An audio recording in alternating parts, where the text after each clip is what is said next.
Hello guys, ഇന്നത്തേത് ഒരു തട്ടിക്കൂട്ട് എൻ്റെ അമ്മയുടെ സ്വന്തം റെസിപ്പി ആയിട്ടുള്ള ഒരു കിടില മുട്ട റോസ്റ്റിൻ്റെ റെസിപ്പിയാണ്. നല്ല വെളിച്ചെണ്ണയിൽ കുറച്ച് കടുക് പൊട്ടിക്കാം, ഇത്തിരി കറിവേപ്പിലയും ഉള്ളി ഇട്ടിട്ട് നല്ല രീതിയിലൊന്ന് വഴറ്റിയെടുക്കാം. ഉപ്പിട്ടിട്ടുണ്ടെങ്കിൽ പെട്ടെന്ന് വഴണ്ട് കിട്ടുന്നതായിരിക്കും. അത്യാവശ്യം ഒന്ന് വഴണ്ട് വന്നു കഴിഞ്ഞാൽ നമുക്ക് കാന്താരി ഇട്ടെടുക്കാം, അല്ലെങ്കിൽ പച്ചമുളക് ഇട്ടെടുക്കാം. കുറേ മസാലകൾ ഇടുന്നതിനേക്കാളും നല്ലത് വളരെ കുറച്ച് മസാലകൾ ഇട്ടിട്ട് ഉണ്ടാക്കുന്നതാണ്. ഇപ്പം ഇതിൽ മഞ്ഞൾപ്പൊടിയും മുളക് പൊടിയും മാത്രമേ ഇട്ടിട്ടുള്ളൂ.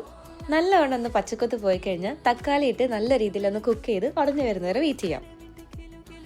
എല്ലാം ഒന്ന് കുക്കായി കഴിഞ്ഞാൽ നല്ലവണ്ണം ബോയിൽ ചെയ്ത് വെച്ചേക്കുന്ന എഗ്ഗ് ഒന്ന് രണ്ടായിട്ട് കട്ട് ചെയ്തിട്ട് അതിലേക്ക് ഇട്ടെടുത്ത് മിക്സ് ചെയ്തിട്ട് ഒന്ന് അടച്ചു വയ്ക്കാം. കറിവേപ്പില ഇട്ടെടുക്കാം, മല്ലിയില ഉണ്ടെങ്കിൽ അതുകൂടി ഇട്ടെടുക്കാം. നമ്മുടെ മുട്ട റോസ്റ്റ് റെഡിയായി. ഇനി നല്ല ചൂട് ചപ്പാത്തിയുടെ കൂടെ കഴിക്കാൻ അടിപൊളി ടേസ്റ്റാണ്. കൂടുതൽ മസാലകളും കൂടുതൽ ഐറ്റംസ് ഒന്നും ഇടാത്തൊരു സിമ്പിൾ സാധനം.